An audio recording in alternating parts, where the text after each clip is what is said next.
નમસ્કાર, પ્રાર્થના સંદેશ ન્યૂઝમાં આપનું સ્વાગત છે।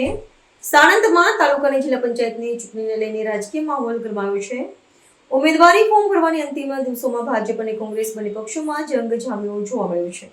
વિરોચનનગર જિલ્લા પંચાયત સીટ પરથી ભાજપના ઉમેદવાર હંસાબેન હસમુખભાઈ જાદવ તથા તાલુકા પંચાયત સીટ પરથી એડવોકેટ શમસુદ્દીન ખાન પઠાણ, દોદર સીટ પરથી સંગીતાબેન જાદવ, ખોરોજ સીટ પરથી યોગેશભાઈ જાદવ અને ઝોલાપુર સીટ પરથી બળદેવભાઈ સેનવા સહિતના ભાજપ ઉમેદવારોને પૂર્વ ધારાસભ્ય કમલભાઈ રાઠોડ, પૂર્વ જિલ્લા સદસ્ય અજમલભાઈ બારડ સહિત મોટી સંખ્યામાં કાર્યકરો અને સમર્થકો સાથે ફોર્મ ભરવા પહોંચ્યા હતા। સાણંદ તાલુકા પંચાયત કચેરી ખાતે ભાજપના તાલુકા મહામંત્રી ઇસ્માઇલ ખાન, મહામંત્રી સિકંદર ખાન, લઘુમતી મોરચા પ્રમુખ બશીર ખાન, પૂર્વ સરપંચ કલાણા સહિતના હોદ્દેદારો અને કાર્યકરોનો ભારે જમાવડો જોવા મળ્યો હતો, જેના કારણે સમગ્ર વિસ્તારમાં ઉત્સાહભર્યો માહોલ સર્જાયો હતો।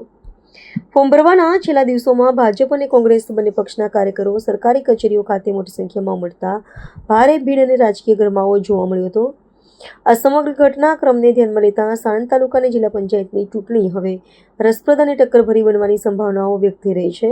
બ્યુરો રિપોર્ટ ફઝલખાન પઠાણ, પ્રાર્થના સંદેશ ન્યૂઝ, સાણંદ।